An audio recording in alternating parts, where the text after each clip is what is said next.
कोई ये सरकार बनाने का मौका देती है, आनंद देती है, लेकिन मौका पड़ते ही अपने हाथ खींच भी लेती है। दोस्त आंखें दिखाने लगते हैं, घुड़की देने लगते हैं, कालीन पैरों के नीचे से खींच लेते हैं, चेतावनी देते हैं, धमकी देते हैं और अंततः नमस्ते कर देते हैं, अलग हो जाते हैं। डीएमके ने हाल ही में यूपीए 2 को ऐसे ही अलविदा कह दिया, क्योंकि 1 साल का वक्त बचा हुआ है। अब लोकसभा के चुनाव में से सियासत कहीं और तेज होती चली जा रही है। आज इसी गठबंधन की सियासत पर और इसकी चुनौतियों पर, इसकी कठिनाइयों पर, इसके रास्तों पर हम बात करेंगे। इस बातचीत में हमेशा की तरह हमारे विशेष मेहमान और हमारी जनता जनार्दन यहां मौजूद है। आइए सबसे पहले अपने विशेष मेहमानों से आपका परिचय हम करा दें। हमारे साथ सत्यव्रत चतुर्वेदी जी बैठे हुए हैं, सांसद कांग्रेस पार्टी, को स्वागत।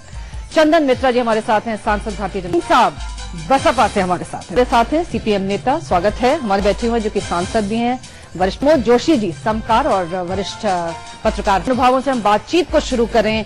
गठबंधन की राजनीति के हालिया प्रकरण पर एक नजर डालें। अनेक बॉक्स ऑफिस हिट की पटकथा लिखने वाले वयोवृद्ध नेता एम करुणानिधि की राजनीति की संभवतः ये अंतिम पटकथा है।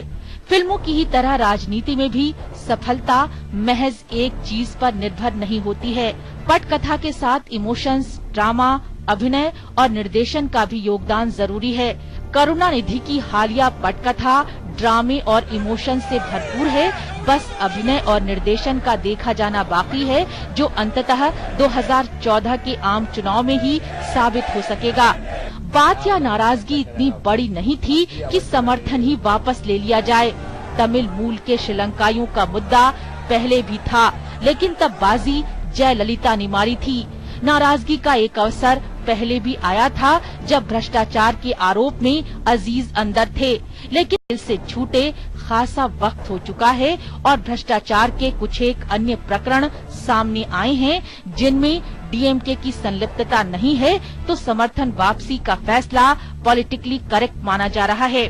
जब भी कोई दल गठबंधन से समर्थन वापसी करता है तो समझता है कि सरकार गिर जाएगी, लेकिन भारतीय राजनीति का अब चरित्र ही ऐसा हो गया है कि एक के समर्थन वापस ले लेने से दूसरे साथ खड़े दिखते हैं। ऐसा यूपीए 1 में भी हुआ और यूपीए 2 में भी। गठबंधन भारतीय राजनीति का यथार्थ बन चुका है। क्षेत्रीय दलों और क्षेत्रीय क्षत्रपों का बोलबाला है।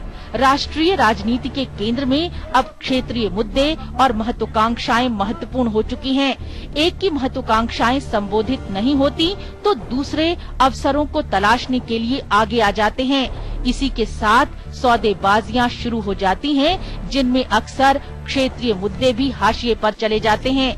सवाल ये उठता है कि क्षेत्रीय मुद्दे कितने क्षेत्रीय रह गए हैं? क्या क्षेत्रीयता के नाम पर महत्वपूर्ण राष्ट्रीय मुद्दों से कोई सरोकार नहीं?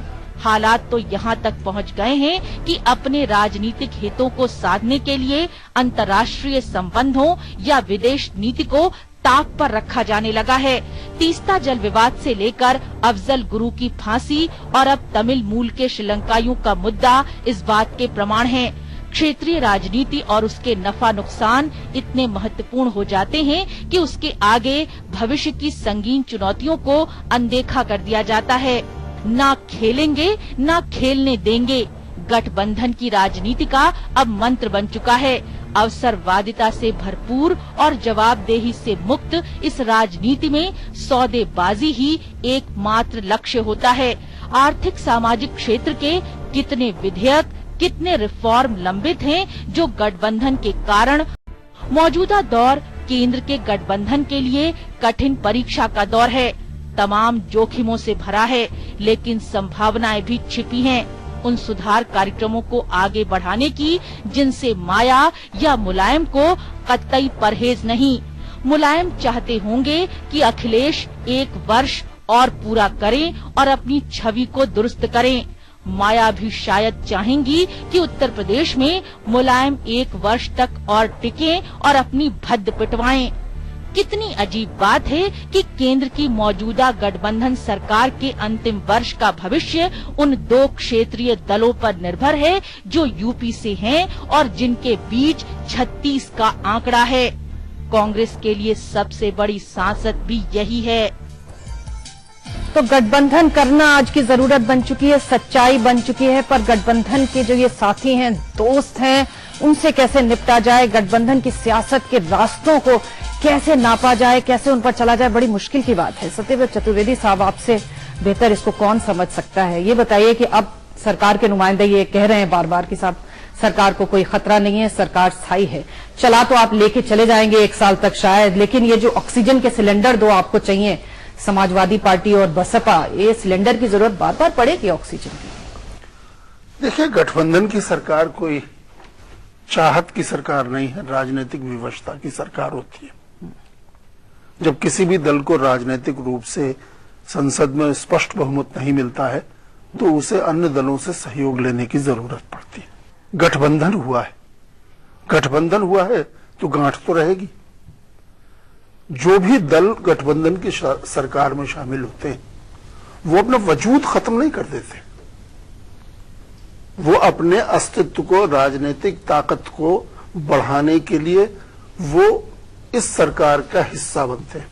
पर लोग इस क्षेत्रीय पार्टियों में विजडम है। आखिरी बस प्रमोद जी आ रही हूँ मैं आपके पास। प्रमोद जी, नेशनल पार्टी गिनते हैं अपने क्षेत्रीय पार्टी बोलने के टाइम तो कांग्रेस और बीजेपी बोल रहे हैं ना। अच्छा ठीक है प्रमोद जी। प्रॉब्लम है मैडम, दुआ साहब का ये कहना बिल्कुल सही है कि फॉरेन पॉलिसी में ये कहाँ कंसेंसस, ये इशू ही नहीं था उस समय तामिल, तो इसलिए इसकी भी सीमा होनी चाहिए। दुआ साहब बड़ा रीजनेबल बात कहे। ओके प्रमोद जी, जिस तरह से बात अभी आ रही थी, कोई मानता है कि विवशता है, कोई मानता है ये वास्तविकता है, कोई मानता है कि ये धर्म है, और कोई कहता है ये सिर्फ एक आर्ट है कि आप इसे कैसे चलाएं, और इस आर्ट को निखारना शायद आने वाले समय की सबसे बड़ी जरूरत बन रहा है। देखिए, बुनियादी बात यह है कि ये बात जो भी कही गई है वो सभी सच है, पर इसमें एक जो और बात ध्यान देने वाली है कि पॉलिटिक्स में कथनी और करनी में फर्क होता है। मतलब कम से कम इस आर्ट को चलाए रखने के लिए कथनी और करनी का फर्क होता है। जैसे सत्यव्रत जी कह रहे हैं कि लाइक माइंडेड पार्टीज को एक साथ आना चाहिए।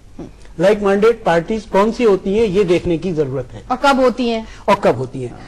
आप गौर करें कि 1996 में अटल बिहारी वाजपेयी की 13 दिन की सरकार को फर्क है वही निकल कर आते हैं। जब सरकारें 5 साल का मैंडेट मिलने के बाद सरकार जब चलाते हैं तो वो सब फर्क जो है सबको सामने नजर आने लगते हैं। हम जनता जनार्दन की राय लेंगे, छोटा सा ब्रेक लेंगे, आप देखते रहिए चर्चा में।